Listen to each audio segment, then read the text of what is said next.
Пайғамбарымыз саллаллаху алейхи ва салламның сахабаларының өмірін айтайыншы. Кішкентай ғана бір үзік нәрселер. Омардың ұлы намазды сонша сүйеді екен. Намазды сонша сүйгендігі уақыт тапса намаз оқи береді екен. Сонан Омар мына кісінің мынау амалдары, мына баламдікі дұрыс емес ау, бұл бойдағы енді мен үйлендірейін, балағатқа жетті деп қыз іздеп өзінің жақсы іздеген жерінен ұлына алып береді, үйлендіреді. Үйлендіргеннен кейін бірнеше күн өткеннен кейін әйелі арқылы сұратады. Мынау біздің бала келін екеуінің арасы қандай болып жатыр екен, дұрыс па екен дегендей етіп. Сөйтсе келін жауап береді дейді. Балаңыз күніге менімен амандасуға кіреді де жай намазда тұрып таңға шейін намаз оқиды депті. Сонымен бұрылып шығып кетеді дейді. Жаңа үйленген жігіт, алдында жас келін бар, адал келіні тұр. Бірақ ол кісі әйелге қазір көктем шықты деп жұрттың бәрі көзін тиямай, бүкіл жалтырағанға көзімізді тігіп бітеміз біз. Ал пайғамбарымыз саллаллаху алейхи ва салламның сахабалары жанында адал қойған жары тұр, үйленді, оның дәмін көрген жоқ әлі қолынан ұстап. Намаздың дәмінің аспағандығын қараңыз соның. Намаздың тәттілігінен аспағандығын қараңыз. Пайғамбарымыздың қызы Зейнеп. Пайғамбарымыз саллаллаху алейхи ва саллям бір күні мешітке кіріп келсе, төбеден жіп ілініп тұр дейді.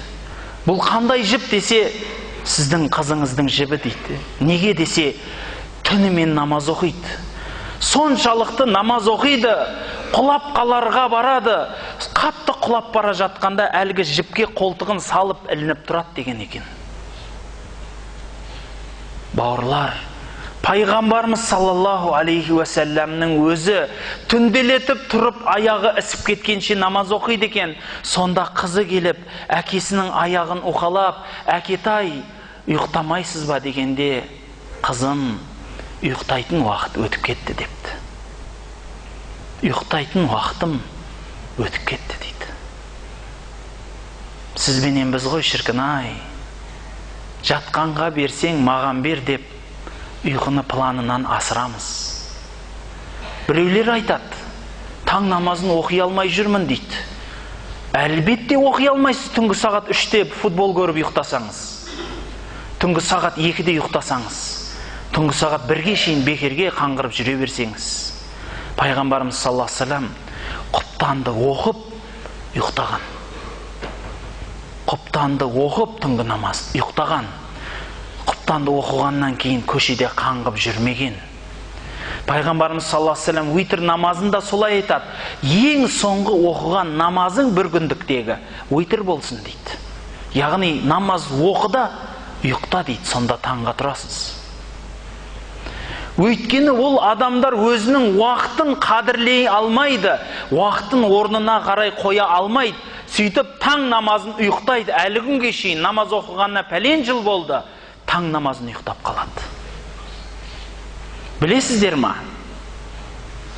Мына Өзбекстанда Көкелташ деген медресе соғылған. Пәлен ғасырлық тарихы бар. Соны соғып жатқан адам айтады, жаңа тарих кітаптарында жазады. Өте бір тақуа имам кісі болды дейді.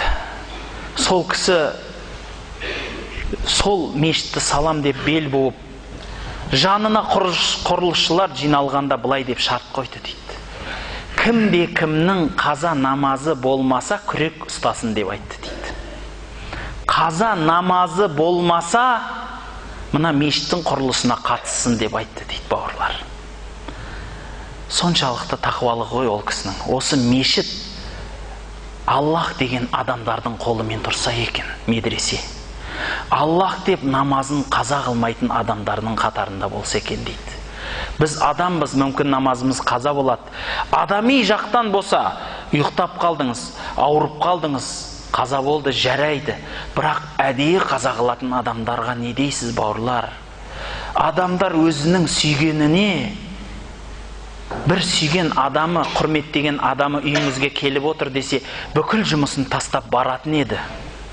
Бірақ намазға десе, өзінің жұмысын тастамай бармайды. Намаз екінші, үшінші дәрежеде қалып кетеді. Қортып айтқым келетіні, бауырлар, ислам уақыттың маңыздылығын өте көп қараған. Сол көп қарағандығы сонша барлық нәрсені уақытқа белгіледі, адамды қинамайын деп. Ең сүйген Аллахтың фарз амалдары уақытпенен келген. Намаздың уақыты бар ма? Бар. Оразаның уақыты бар ма? Бар. Зекеттің де уақыты бар. Бір жыл айналмайсыз, зекет бере алмайсыз малыңыз. Қажылықтың уақыты бар ма? Бар. Яғни барлығының уақыты бар. Иман келтіруше, оның уақыты бар ма? Оның да уақыты бар. Сіздің жаныңыз тамағыңызға келмей тұрып иман келтіріп қалыңыз. Уақыт өтіп кетсе, болды болады.